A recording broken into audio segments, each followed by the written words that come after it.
Terima kasih Nurul di Angkasa Puri. Assalamualaikum dan salam sejahtera. Seramai 150 individu dianugerahkan Darjah Kebesaran Negeri Sarawak dalam istiadat pengurniaan Darjah Kebesaran Negeri Sarawak hari ini.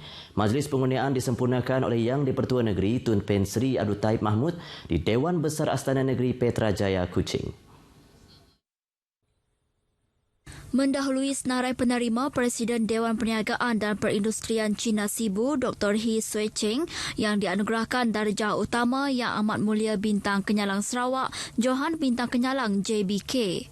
Diikuti penerima Darjah Utama Yang Amat Mulia Bintang Kenyalang Sarawak, Pegawai Bintang Sarawak PBS yang dianugerahkan kepada Walter Dior Singau dan Joseph Q Cheong Kiet.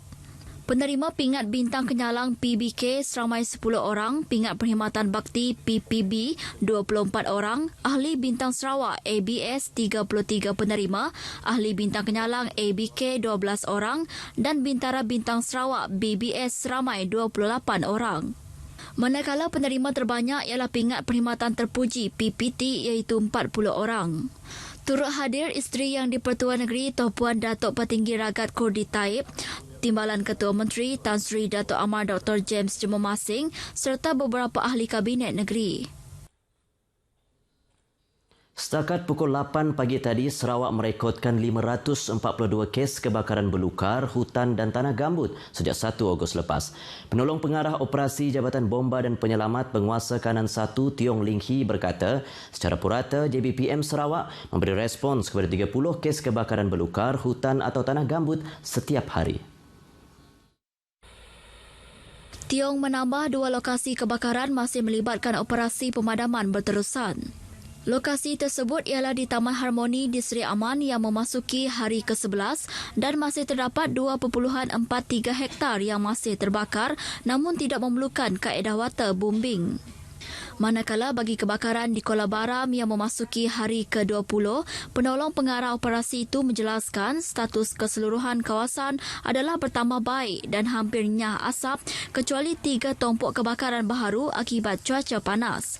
Sementara itu, Ketua Jabatan Bomba dan Penyelamat Zon Miri, Penguasa Kanan Bomba 1, Loh Pok Kiong menyatakan kesan daripada tompokan baharu di kawasan kebakaran Sektor 3 iaitu kawasan hutan di Lot 4041 dan 4042, Kuala Baram telah meningkatkan bacaan Indeks Pencemaran Udara IPU di bahagian Miri.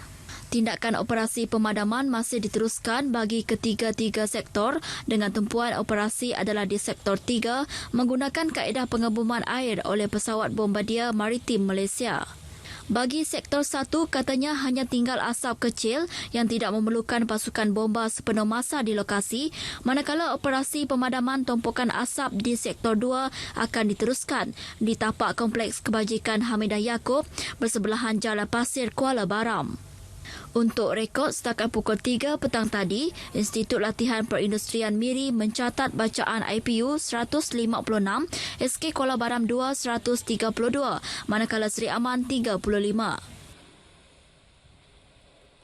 Bahagian Penguatkuasaan Jabatan Kastam Diraja Malaysia JKDM Kuching menyita sebanyak 5,805.84 liter minuman keras dalam serbuan ke atas sebuah premis yang terlibat dalam aktiviti penjualan minuman keras tidak lulus kastam Isnin lepas.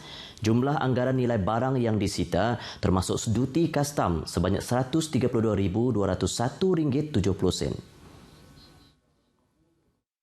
Pengarah Kastam Negeri Sarawak Dato' Sharifah Halimah Tuanku Taha dalam kenyataan media memberitahu bertindak atas maklumat yang diberikan, sepasukan pegawai Kastam telah melakukan serbuan ke atas premis di kawasan Jalan Batu 3 Kuching kira-kira pukul 3.50 petang. Hasil serbuan pasukan berjaya menemukan sejumlah minuman keras yang disyaki tidak lulus kastam yang disembunyikan di ruang belakang premis tersebut. Seorang individu turut ditahan bagi membantu siasatan. Kes disiasat di bawah Seksyen 135-1-D Akta Kastam 1967. Agensi Penguatkuasaan Maritim Malaysia Zon Maritim Bintulu merampas sebuah vesel nelayan dan menahan 17 kru warga Vietnam kerana didapati menceroboh perairan negara pada Ahad lepas. Tangkapan dibuat pada kedudukan 106 batu nautika dari utara Tanjung Kidurong Bintulu kira-kira pukul 8 pagi semasa rondaan operasi bersempena OP Naga Timur. Timbalan Pengarah Operasi Zon Maritim Bintulu, Komander Maritim Effendi Mohamed Fadil berkata, vesel nelayan asing tersebut disyaki telah melakukan aktiviti penangkapan ikan tanpa kebenaran selain tidak memiliki permit penangkapan ikan yang sah di perairan negara. Beliau dalam kenyataan media di Bintulu memaklumkan kesemua kru warga Vietnam yang berusia dalam lingkungan 18 hingga 49 tahun itu kini direman selama 14 hari untuk siasatan lanjut. Hasil tangkapan termasuk vesel dan peralatan menangkap ikan yang dirampas dianggarkan bernilai kira-kira RM1 juta. Kes akan disiasat di bawah Akta Perikanan 1985. Perbadanan Pembangunan Perumahan HDC sentiasa memantau isu serta aduan penduduk di bawah kendalian perbadanan itu, terutama melibatkan kerja-kerja baik pulih dan perkhidmatan pembersihan kawasan gunasama. Ketua Pegawai Eksekutif HDC Muhammad Asman Ahmad berkata, ini termasuklah di kawasan RPR Taman Sri Cahaya Tondong di Bau. Muhammad Asman memberitahu perkhidmatan pembersihan dilakukan secara berkala oleh syarikat dilantik di dalam kawasan gunasama termasuk pembersihan longkang. Untuk masalah sistem peparitan di kawasan taman tersebut, beliau mendedahkan pihaknya tidak ada menerima aduan rasmi sambil menegaskan HDC akan memberi kerjasama kepada penduduk di semua bawah seliaannya jika isu atau aduan disalurkan menggunakan saluran yang betul. Tambahnya, RPR Taman Sri Cahaya Tondong mempunyai tunggakan yuran penyelenggaraan sebanyak RM737,058 dan tunggakan pembayaran bulanan unit rumah mencecah RM1.762 juta setakat 31 Julai lepas.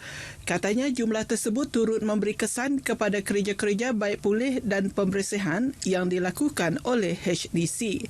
Menyentuh mengenai kerja-kerja menggantikan 3 tangki septik baharu, beliau berkata HDC menerusi Kementerian Kerajaan Tempatan dan Perumahan mengambil inisiatif meluluskan peruntukan sejumlah RM261,549 selepas peruntukan awal telah dibatalkan.